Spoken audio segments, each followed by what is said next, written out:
Good afternoon and good evening, everyone. Welcome to this eWeb series for equity and context. Just as a context for today's discussion, let me introduce why we are doing this and what today's talks will achieve. I just want to bring to your attention that access to safe water, sanitation, and hygiene is a basic human need for health and well-being. SDG 6 aims to ensure availability and sustainable management of water and sanitation. The target is to ensure this access is available to all human population on Earth by 2030. Currently, we are around 70% successful in providing safe drinking water and around 50 to 60% successful in providing sanitation facilities. And this progress is not enough. I think going at this rate, I believe we will have to quadruple our efforts to attain the sustainable goals.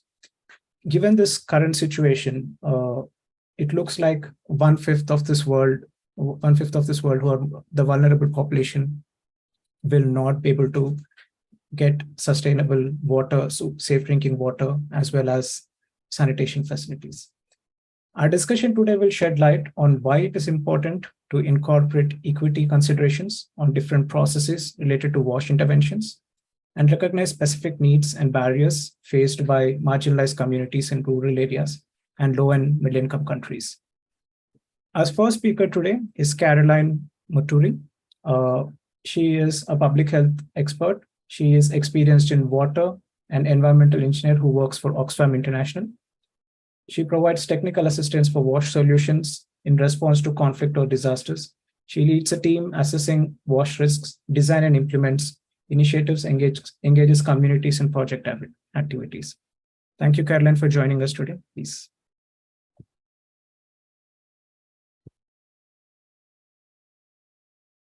Caroline, you're on mute. Thank you very much, Dinesh, and a warm welcome to the people that are joining us today. As you know from the flyer that has been going round, and perhaps if you've checked on the LinkedIn, our conversation today is going to focus more on the equity and context, of course, in the WASH sphere or domain. And the idea is really to spark a conversation rather than me presenting throughout. So I hope my slides can be seen. If not, please just let me know. So my objective today, and of course I'm joined by another panelist, is to really spark a conversation on how equity and context relate specifically for WASH sector, and then what as actors we often miss out. And just to clarify, when I talk about actors, there's a slight difference between actors and stakeholders. Stakeholders is more about everybody involved in a project, including the communities themselves, but this is more of a conversation around us as response actors, people that go into a context to support. And so this is about institutions, organizations, government entities, private sector, anybody that is coming in as an expert in that field to be able to support the WASH sector. And then lastly, really to help us understand how can we improve our understanding of the context we are working in, to be able to promote more equitable access to WASH services for all. So really, this is going to be my focus for the next few minutes. So what do we mean first? I think sometimes it's always important to not assume that everybody in the room is aware of what public health and WASH is, and also cognizant that this presentation will be published and people will have access to it.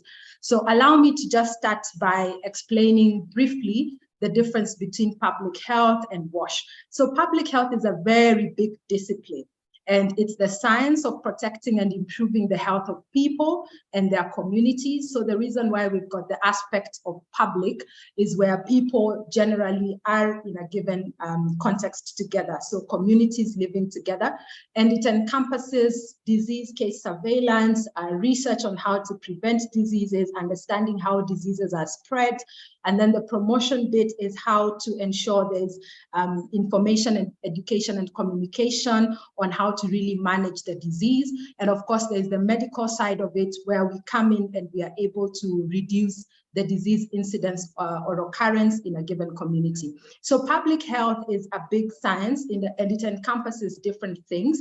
But when we narrow down specifically to WASH, we are talking about water, sanitation, and hygiene. So if we look at the SDG, I just extracted this from the SDG, and Dinesh did a very good job in the introduction, explaining that when we talk about rights of people to safe water for drinking, sanitation and hygiene, we still have statistics showing us that globally, we have billions of people. So these statistics are for last year, 2022, and we are talking about more than 2.2 billion people that still don't have access to safe drinking water, and then 3.5 billion people that still lack proper sanitation, and then 2.2 billion people that still lack basic hand washing facilities, when we are looking at hand washing as the basic aspect of personal hygiene that is linked to disease prevention.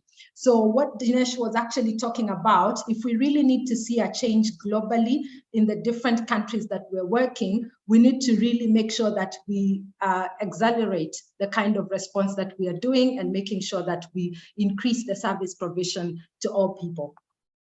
So having said that, allow me now to just bring this aspect of equity.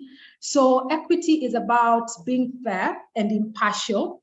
And for the purposes of our discussion today, I'm going to focus on both humanitarian and then stable environments, or what we call developed environments. And so when we are looking at humanitarian work, we are guided by 4 humanitarian principles. There's humanity, neutrality, impartiality, and independence.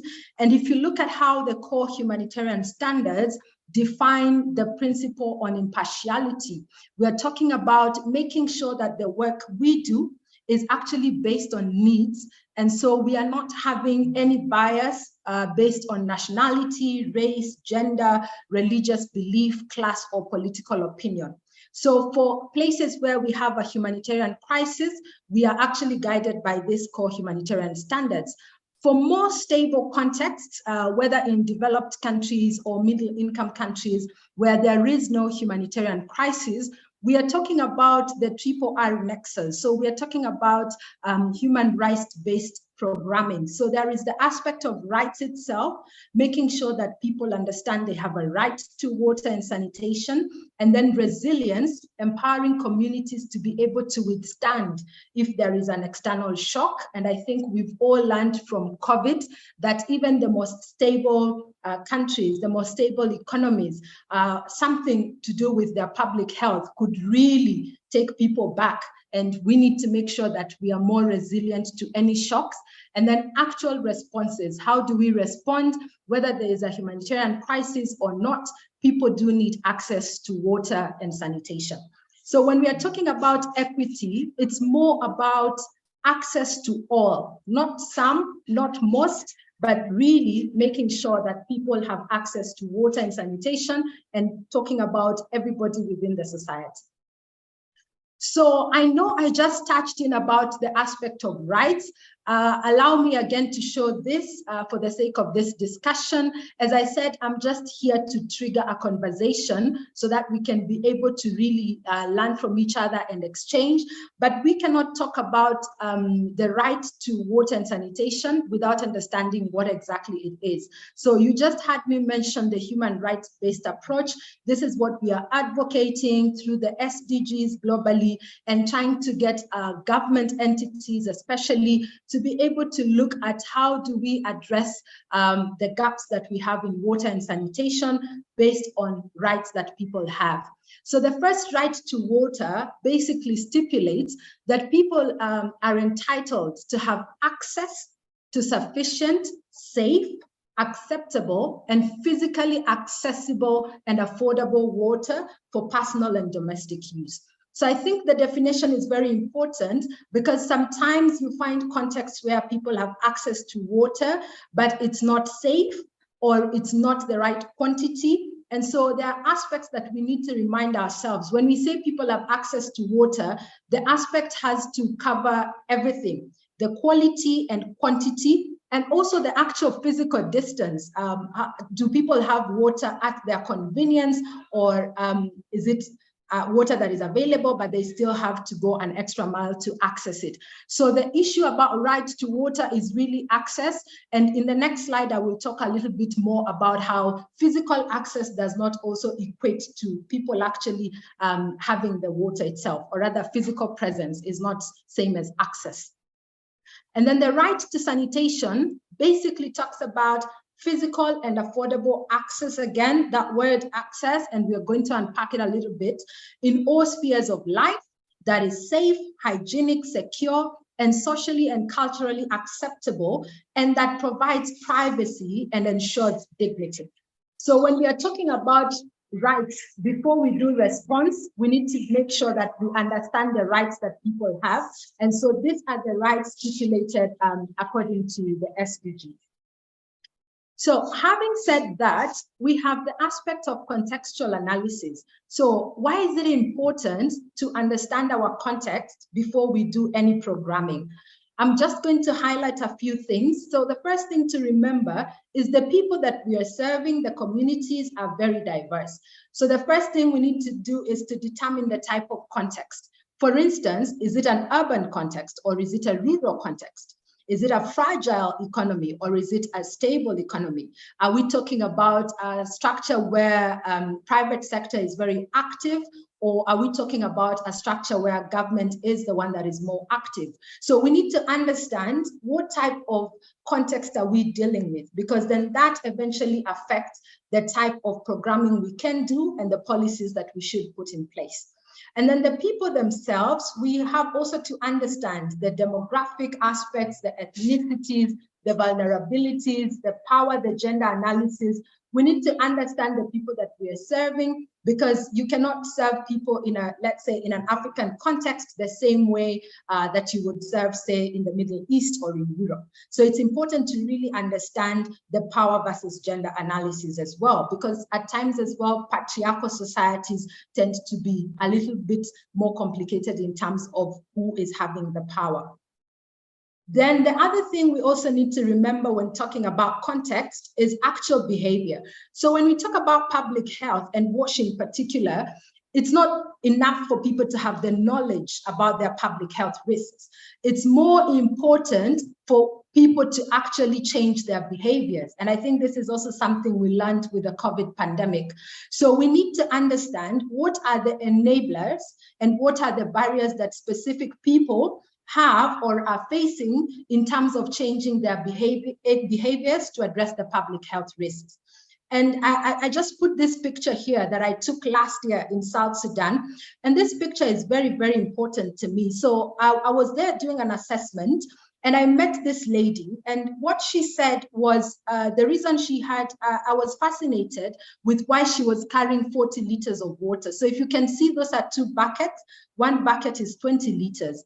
And she told me the water that is safe for drinking was actually 2 hours away. So she had to go 2 hours away to fetch the water and come back. And so the time it takes for her to access that water and the time it takes to wait, she actually felt it's easier to carry the 40 liters instead of one. And so, I mean, there's enablers, there's barriers, and we're going to talk about how also age and gender impact, because you need to be of a particular fitness and age and strength to be able to still carry this water. And then the other aspect of the context is existing capacities. So as we all know, capacities are impacted by level of education, access to information, the WASH and health services available. And so it's really understanding that we must deep dive to understand the communities that we are serving if we really want to make sure that whatever policies we are coming up with for implementation actually fits their purpose. So then I want to talk about WASH inclusion. Just from the example I gave, that picture of this woman, I know most organizations understand the aspect of gender, age, and disability segregation, but I want to focus a little bit on why inclusion is so important. So physical presence does not necessarily mean there is access. Just because you provide water doesn't mean everybody is having access to that water. The basic level is usually the sex, understanding gender, male versus female, and knowing what barriers they have towards accessing wash services. The other basic level is age, because we know depending on how young you are or how old you are, the elderly cannot probably walk longer distances. So this also impacts the access that people have to wash services. And then the other level is actually ability. So depending on the level of disability and how the structures are constructed, that could also impact. Now, this is very well known. Most organizations, most governments understand this. So then the question becomes, why is it still that not everybody in a given community has access to wash services? So then this is where we bring the aspect of what I call multiple layer vulnerabilities. Within the sex, age, disability, we need to look at them in a way that they're sort of interconnected. So the term we like to use in humanitarian world is the intersectionality between the age, the sex, and the ability, coupled by other factors of vulnerabilities that could include economic power of a given individual and policy aspects as well. So I have simple examples that all of us would be able to appreciate. So for instance, you could have an elderly widower that has young dependents. So this person, even if you may have a facility that is providing water to a given population, you need to really understand what are the barriers that such an individual faces and be able to cater for them both policy-wise and implementation-wise so that this person can be able to access the wash services. Other examples I've given is, say, for an urban context. We talk about people in cities. You'll get statistics from what we call water utilities. And so a water utility will say, we are providing water to 90% of the population in a city. But most cities have what we call informal settlements or slums. What if somebody is living in a slum and this person is actually an unemployed teen mother? So this is a teenager that has got a child and is also unemployed. So this is vulnerability on top of another vulnerability, because this person does not have the economic power to access water. And at the same time, they're living in a slum where the access to water may not be the same with the rest of the city. So that's why it's important for us to remember physical presence, what we talk about infrastructure, what the engineers normally focus on. Infrastructure, the presence of that does not necessarily mean that people are actually accessing the wash services. And so as I come to a close of my this kind of exposition to get us thinking and talking, I just want to highlight some of the things that we know can help us as actors to improve ways of working across different contexts, whether different continents, whether stable or fragile contexts. So the first thing is really systematically integrating the context analysis, vulnerability analysis, capacity analysis, using multiple ways to do this. And I know Hugh will talk through to us a lot more about evaluations and how best we can do them. And then making sure that we also consider the intersectionality I spoke about. So there is gender, there is age, there is power dynamics in a given society that could make some people be excluded from accessing wash services. And then the other thing is also to empower the people themselves, because we are talking about a rights-based approach. In whatever context, people have rights to water and sanitation, but some of them, especially the marginalized ones, do not know that they have access to this, that they're entitled to this right. So we need to work with advocacy groups to make sure communities are empowered, their leaders understand, and they're able to also advocate for places where perhaps they're not getting the level of services they should be getting. And we also need to learn from communities and improve.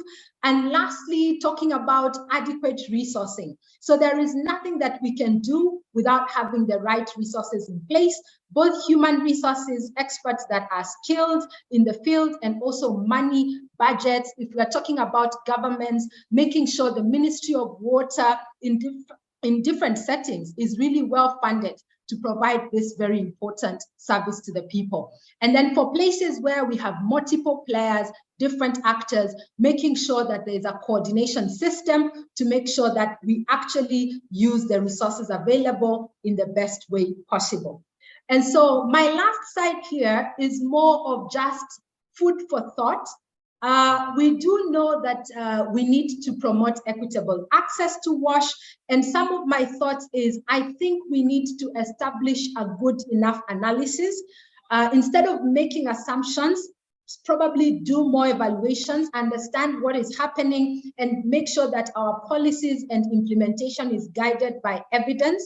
And this can only happen if we have a solid feedback loop where we are listening to the communities we are serving and improving, whether in a stable context or in a humanitarian context. The other thing is to always remember proper consultation will increase people's satisfaction, because we need to make sure the solutions we are providing to communities, whether in water, in sanitation, or in hygiene, are actually tailored to what people are comfortable with for their given context. And then the last thing is public health risks affect people. And so it's important that the same people are involved in doing their risk analysis and actually coming up with context-specific solutions that are tailored to meet their needs. So I'll end on that note and hand over to Hugh to be able to take us on to the next bit. Thank you. Thank you, Caroline. That was a very powerful and impactful presentation. I think there are a lot of takeaways from there, especially the resolution of vulnerabilities was a really interesting idea, that when they say there is a very high coverage, who exactly are they covering? I think those are some really important questions you raised, and it's a very good way to set the context. Our second presenter today is Hugh Sharma Waddington. He is the economist and environmental health specialist, assistant professor from London School of Hygiene and Tropical Medicine.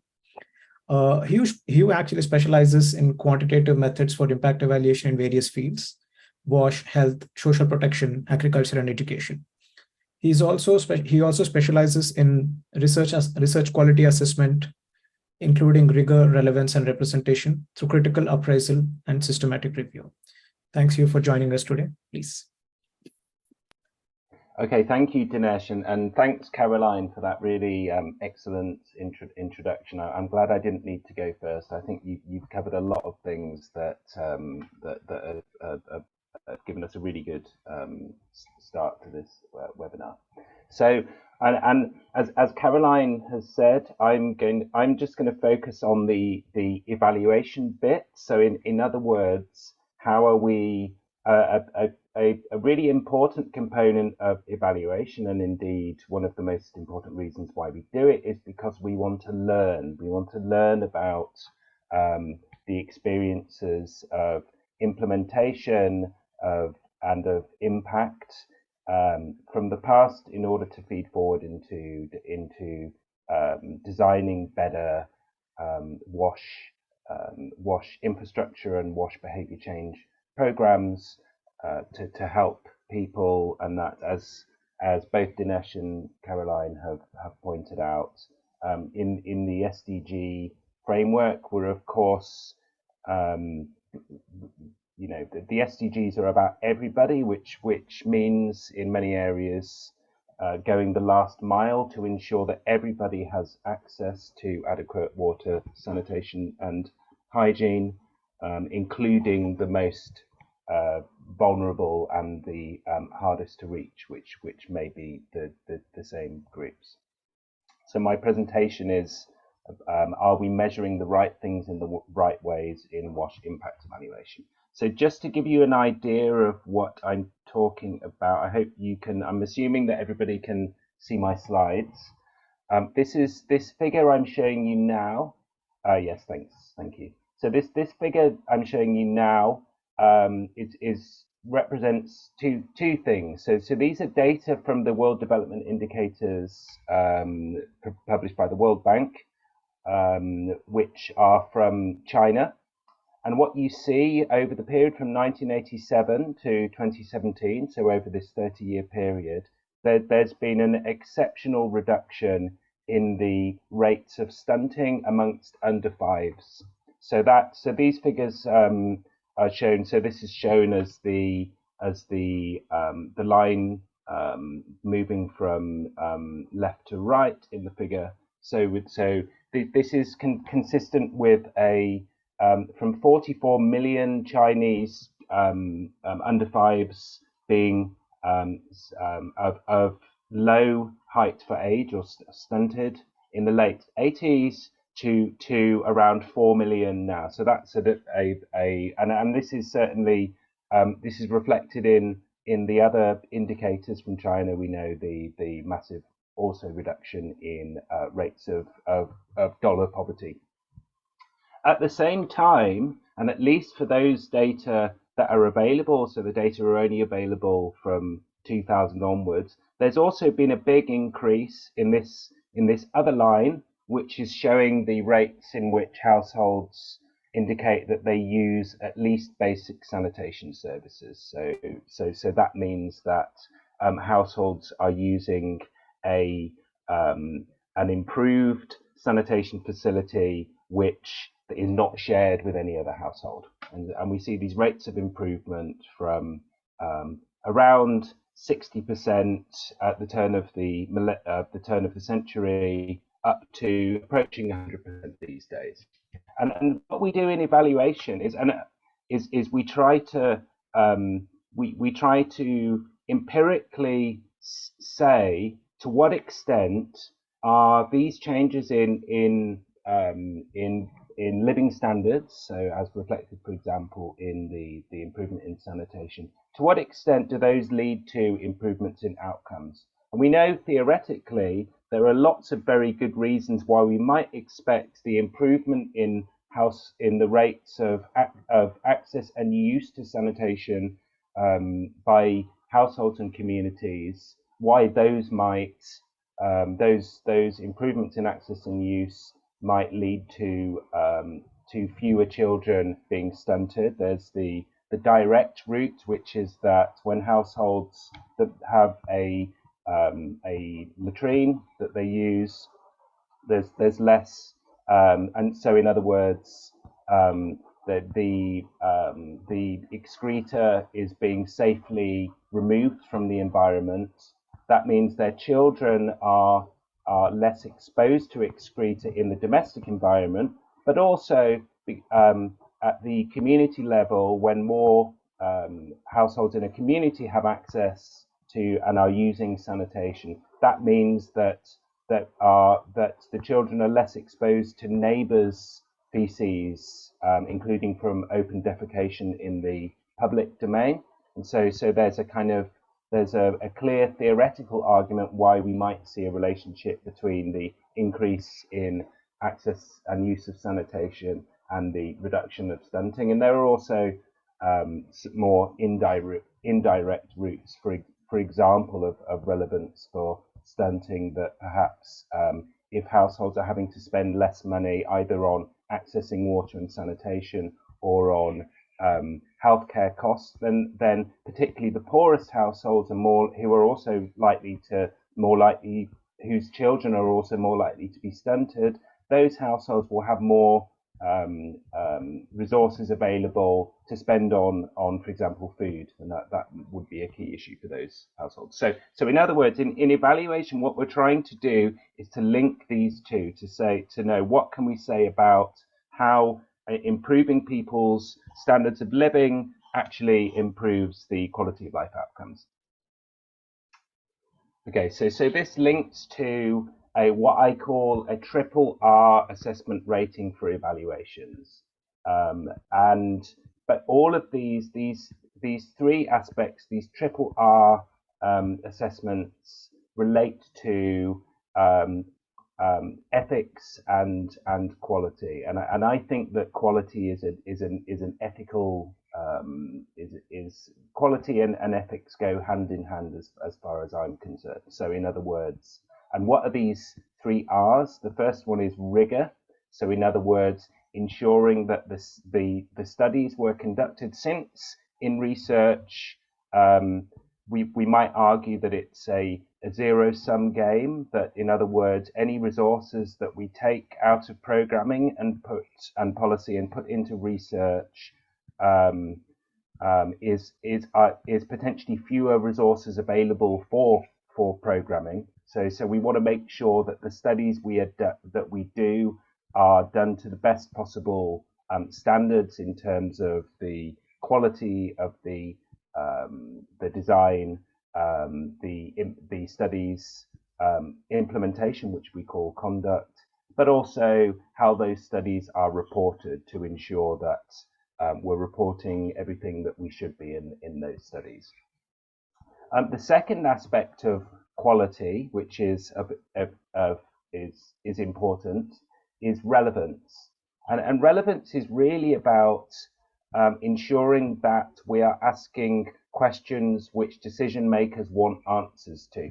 So, in other words, asking the right questions about the participants. So, in other words, who are the people that are involved in the studies? Are we doing, if we're interested in going the final mile, for example, are we designing studies which are relevant, for example, for elderly people or women and girls, or people living with disability, or other aspects of vulnerability.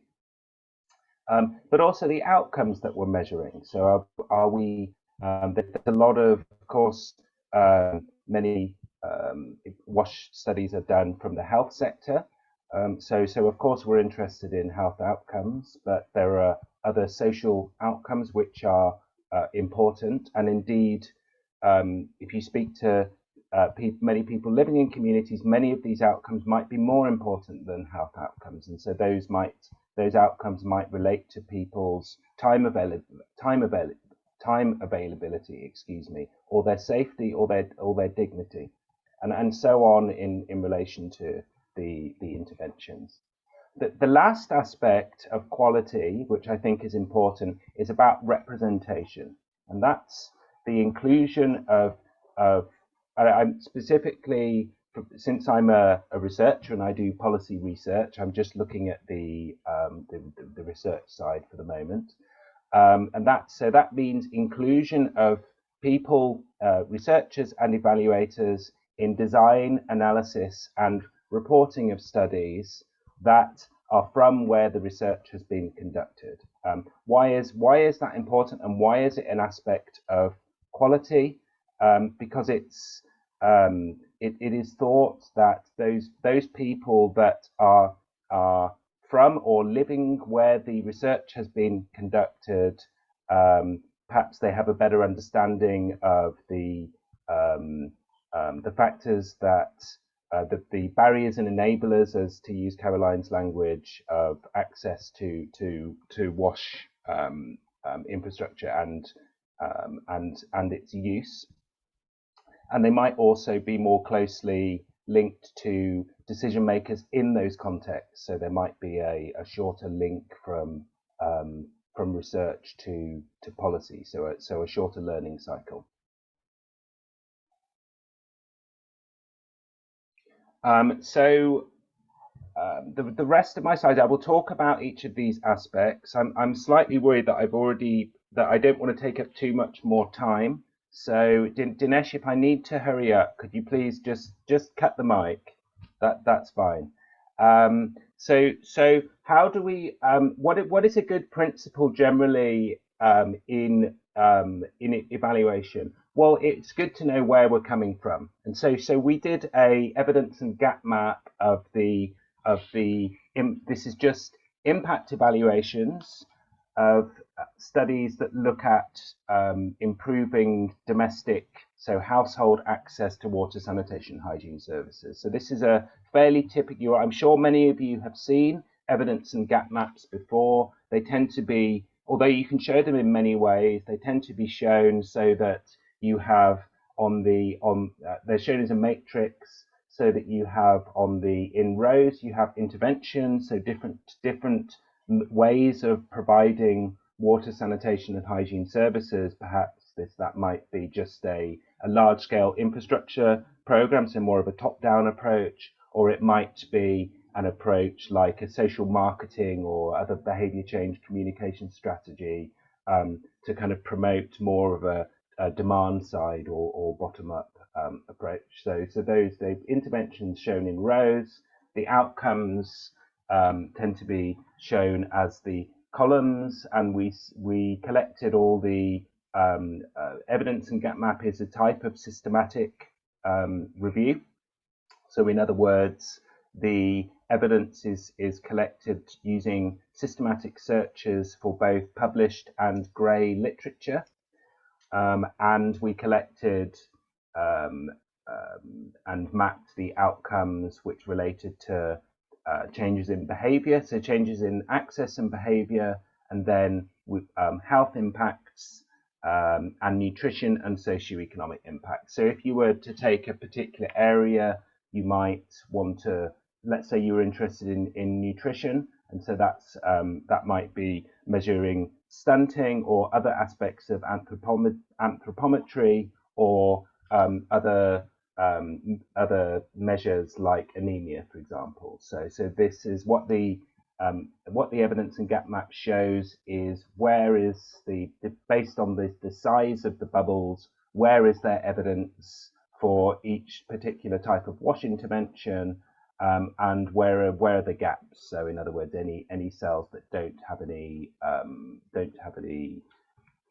bubbles shows an absolute gap in that evidence. And if you were just to look at the types of outcomes which are typically measured in these are just to clarify, these are wash impact evaluations conducted in low and middle income countries over since impact evaluation began in the late 1970s. And so these are the types of outcomes that are typically measured in these studies. Most studies, or the greatest incidence of studies, have measured diarrhea infection. And then next up is water-related ill health. Then next is nutrition and mortality and respiratory infection and so on, all the way down to psychosocial health and injury, where there are very few studies which have documented the impacts of wash interventions. So what can we say about these three categories of rigor, relevance, and representation, drawing on this evidence map? So in terms of rigor, there was an early study which by Bloom and Feacham from the London School of Hygiene and Tropical Medicine in the early 80s, and what that suggested was that there were, and that they looked at key factors relating to study quality. And our assessment suggests that there have been big improvements in conduct standards. So, for example, this point about confounding. Confounding is about everything else happening which might affect the outcomes of interest other than our wash intervention. And there have been big improvements since Bloom and Feacham's original study in terms of the ability of the study to measure confounding, whether that's through using a randomized control trial approach or a quasi-experimental framework. There's also been a big improvement in terms of sufficient sample sizes. So in other words, studies are being done that can adequately and precisely measure a change in outcomes, which are clearly defined. And then finally, there's this point about going beyond bare bones, as Melvin, Mark and Lenz Watson defined in 2011, to answer questions about implementation in causal mechanisms. In other words, we're not just interested in, and studies these days are not just interested in, was there an impact or not, but they're all also interested in answering what was the reason for that impact. So it's a really important, which is a really important point for assessing how generalizable are the findings to different contexts. So in other words, getting at the learning question. However, what we're also seeing is that standards of reporting still need to improve. Now, there have been improvements in standards of reporting, particularly in the last decade or decade and a half, when there was a large uptake of reporting standards like Consort, for example, which is a way of for prospective studies like randomized trials, which show the numbers of participants moving through the study from recruitment through to final collection of outcomes. And there's general widespread understanding that studies should report according to consort standards. So how is that happening? Well, what this figure shows is the evolution of studies that report consort or insufficient information to produce a consort diagram, and we're seeing that there's been around 50% of studies in environmental health are reported according to consort, but in the last the WASH impact evaluations are done by two main communities of researchers, sometimes working together, sometimes not, or often not. What we see is that very few studies that are reported in social sciences, specifically in development economics, report these participant flows. So these kind of blue figures at the bottom here for the mid 2010s are from two studies that reported according to consort. Why is that important? Because it matters for relevance. It's not just a quality issue, but it's also a relevance issue. So this is a systematic review and meta-analysis that we published recently on the impacts of WASH improvements on mortality. And what we found was, and basically for the studies to be included in this meta-analysis, they needed to report according to consort standards. If they didn't report according to consort standards, we basically didn't have the mortality data in which to generate these figures. And so what we found was that of the 38 studies, only 5 of them were actually sufficiently powered to detect an effect on mortality. But when we brought together the studies using systematic review and meta-analysis, we found overall a 17% reduction in all-cause mortality in childhood directly because of WASH interventions. And I think it's worth pointing out that it's very difficult in any single study to measure mortality. Particularly in a prospective study, you have to be willing to let children die in order to measure mortality. It's slightly different in observational studies using existing data.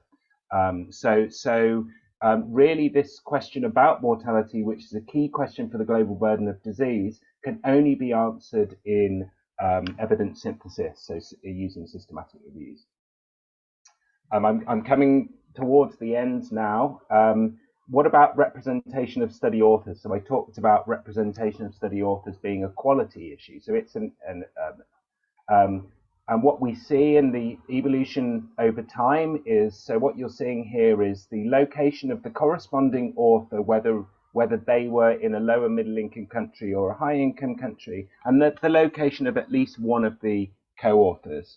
And so what we're seeing here is a kind of evolution for corresponding authors away from studies which are led by authors based at institutions in low and middle income countries. And remember that all of these studies are of WASH interventions, are of WASH evaluations done in low and middle income countries.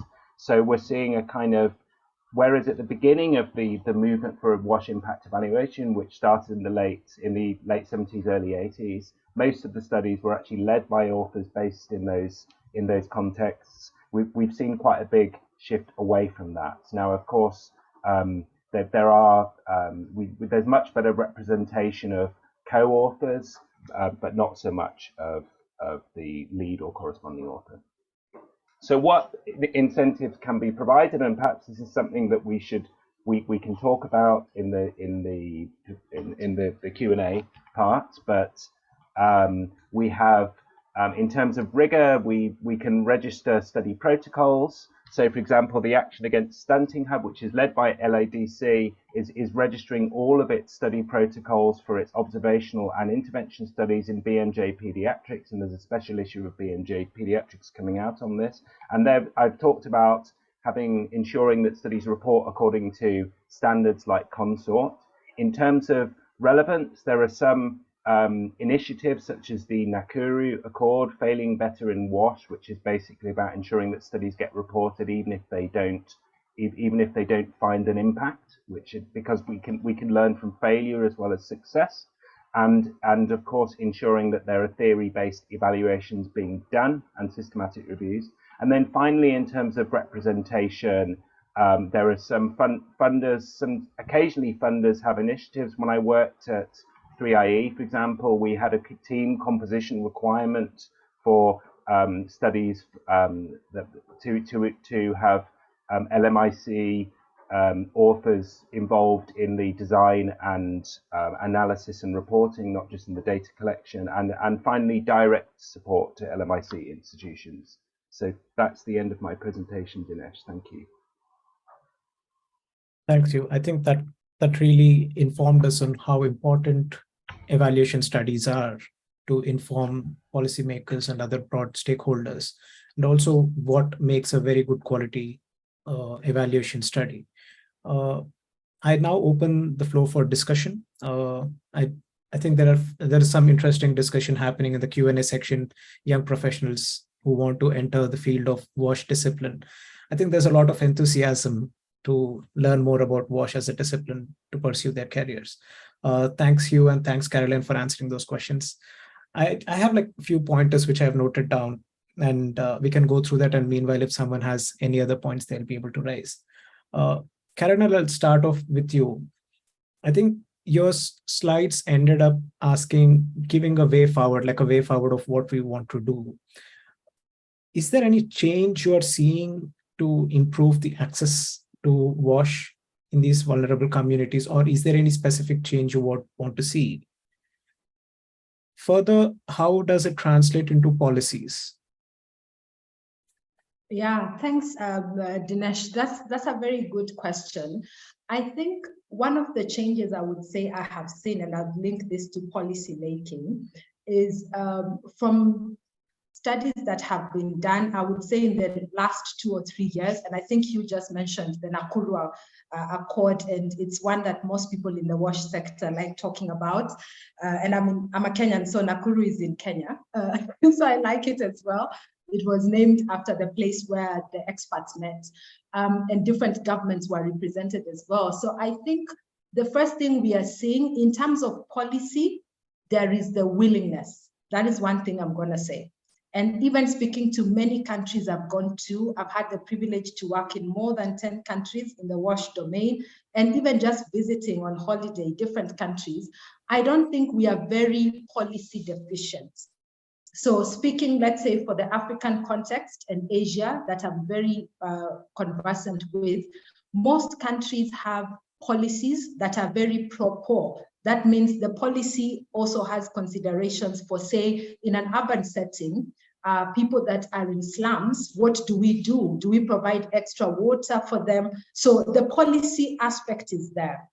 So that is one of the changes we are seeing. More governments, more countries are embracing policies that are for proper marginalized communities. I think what is missing is the interpretation of policies and implementing them. So we have evidence, we know what is lacking. So when we talk about people that are not being reached, essentially, it's not that people don't know, especially the policymakers. If you go to a minister of water in many African countries, they know who are the marginalized. They know people that are unable to pay water bills in cities. They know people in refugee settings that don't have access to water. They know who is being left out, who is being excluded. But what the challenge is bringing a synergy between ourselves as actors, so private sector, public sector, and then what we call non-governmental or the charity sector. How do we come together and find solutions that actually provide, because I feel like in most cases, the poor people, the marginalized people may need extra solutions that are not the standard that we know. So we need people to come together and find solutions for this category of people that are being excluded. And so I think for me, that is where the discussion should be focused on. How do we address the gaps that we have using the policies that we have in place? So implementing the policies that we have. Thanks, Carolyn. That was like a very interesting point, especially very often marginalized sections are like fall into smaller proportion, and a policy is usually considered a success if it attains a certain percentage. But we are missing out the most vulnerable who need it the most. I think that's a very interesting and valid point. And I'm happy to hear from you that there is a willingness to change and there are more policies which are pro-poor or providing more social network around people's safety. I think that's a really interesting point. Hugh, I just want to ask you one more question on how does evaluation studies consider these smaller marginalized or smaller proportion of people who are hard to reach or who like you need an additional step in your implementation or in your policy? And I just want to add to this, how does the rights and dignities of these marginalized sections are included in your evaluation studies? Okay, so thanks. Perhaps going back to this evidence gap map study that we did. So what and specifically in relation to the SDGs, we know that we have to. Nobody can be left behind. So we're in many areas we're going the final mile, which means we actually need studies, whether they are impact evaluations or other types of evaluations, that help us figure out how do we ensure not just access but also use, because if we don't have use, then we don't have any impacts on quality of life and other. So how can we ensure that for these vulnerable groups that Caroline so eloquently mentioned in her presentation? So there has been a lot of work which is being done in the WASH sector. A lot of it actually being led by groups like the Environmental Health Group at LSHGM. Disclaimer: I'm a member of that group, but many of these are colleagues of mine, but that have been designing and testing behavioural interventions, to which many of which try to improve access, whether it's in WASH in the household setting or in community settings which are known to be important for example, women and children. For example, WASH in health facilities is a kind of increasing area of interest. What I would say is that it's not just it's not just about behavior. Infrastructure is really important.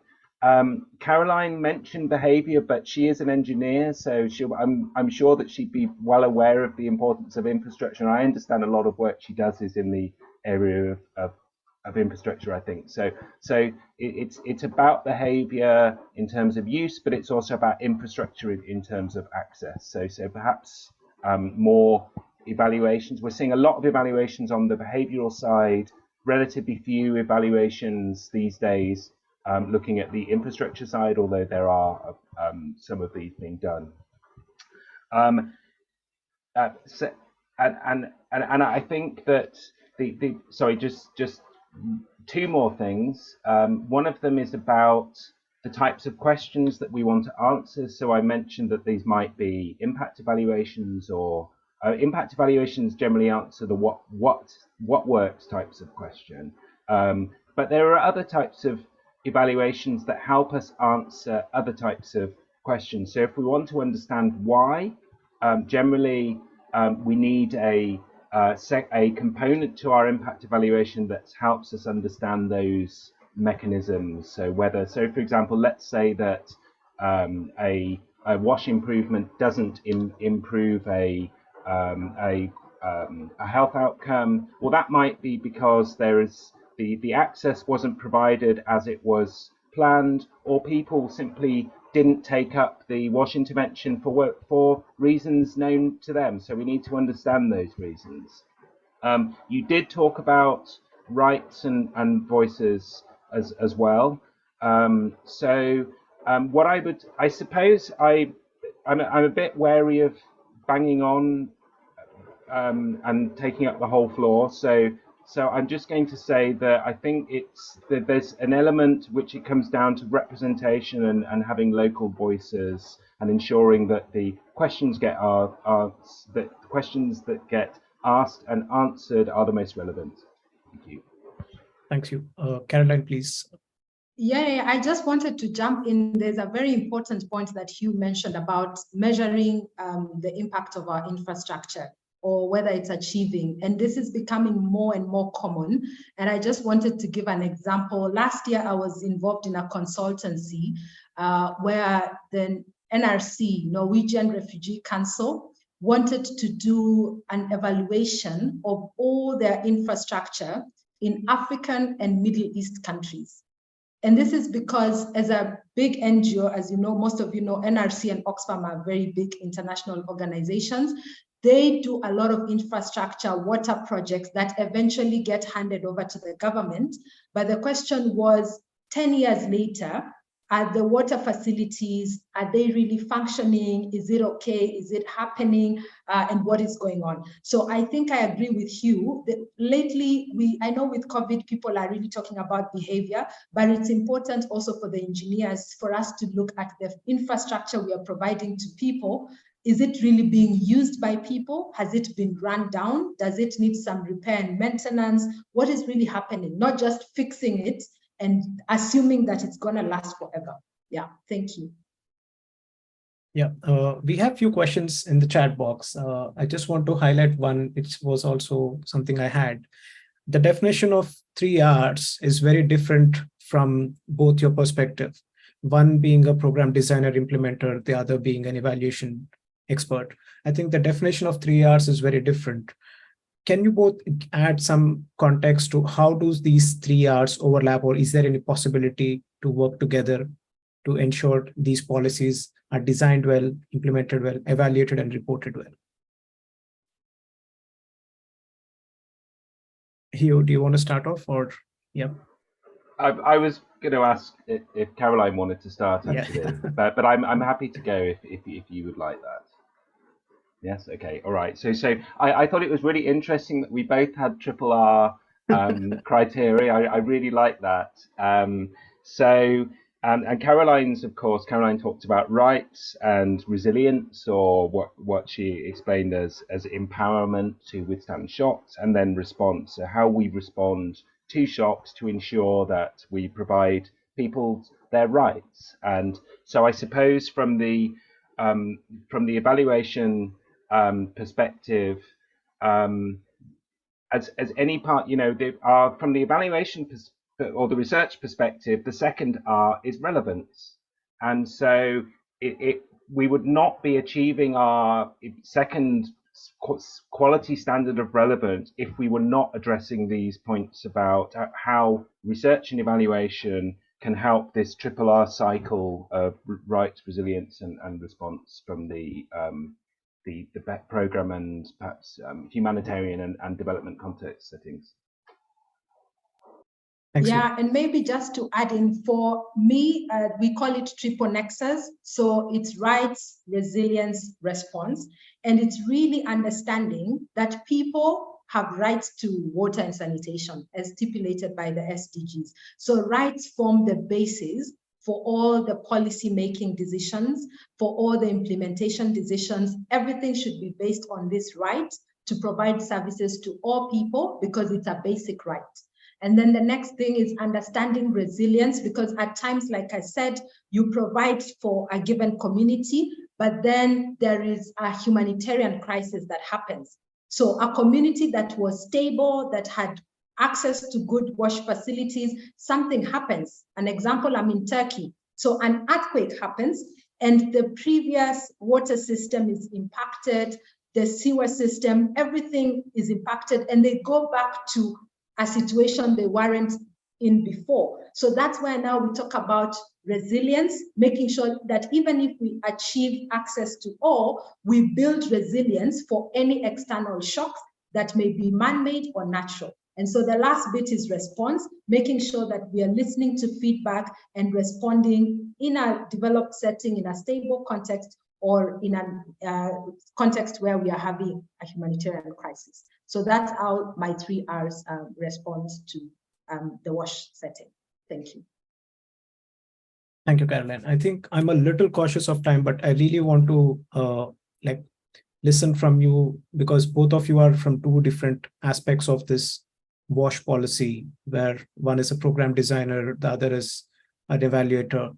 And I think I'll really thank Yashika to bringing these 2 different perspectives on how to improve WASH access to the most vulnerable communities. Do you want to add something as a closing remark? Caroline, do you want to start on? Yes, I'd like to say the future that we are talking about, and I think the future that we would like to see as implementers, is a future where we have more collaboration. I think from different studies, like I said, working in different countries and contexts, whether Europe, Ukraine, a proper developed country having a crisis, and then Africa, say South Sudan, a very fragile country with no proper structures for infrastructure. I think the future we are talking about is we can do more with collaboration. So an evaluator is so important because we need to be held accountable of what we are doing to be able to make sure that we are listening to the communities and we are improving what we are doing. So what I'd like to say as my parting shot is, for everybody that attended this webinar and for anyone that is going to watch it, the future is about collaboration, working together, bringing different disciplines together to find solutions to the crisis that we have in WASH in different contexts globally. Thank you. Thanks, Caroline.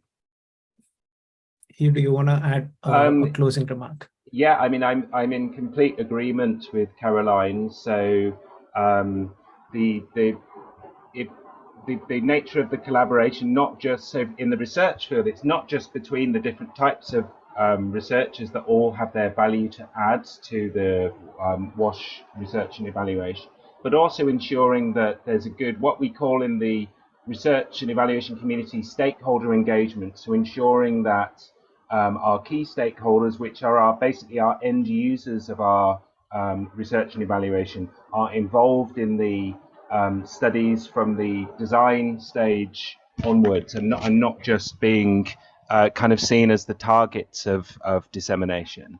The other, did I want to say one more thing? I think I did, but I can't remember what it is now. Oh, yes. Okay, I do remember. So what we know, or what we suspect based on our evidence map, is that there simply aren't very many studies that look at, for example, the effects of WASH for people with disability and designing interventions to help people with disability, whether they're elderly or people living with other types of disability. In other areas, we've got 40 years of research that we can draw on and synthesize using systematic review and meta-analysis, as I showed in the presentation. So it's a bit of a mix of future primary studies, but not doing more primary studies where we think we know what the answer is, but rather synthesizing that evidence. Thank you. Thanks, Hugh. I think this discussion was definitely very useful in looking at who is the most marginalized, who is more vulnerable of not be able to get access to the WASH components, and such precise strategies working in collaboration with implementers and evaluators together. I think we will still be able to achieve our SDG 6, and this is what I believe is calling quadrupling our efforts, is to bring as many people as together and trying to ensure that SDG 6 is achieved in a way other SDGs are also linked to it. Thank you so much for joining us today. It was a really interesting conversation. The Q&A section is on fire, I guess. There's a lot of questions and answers. It's a very interactive session for all our participants. I'm really thankful for Yashika to bringing in such experts and organizing this. And yeah, thank you all for joining us. And thank you all. Thanks.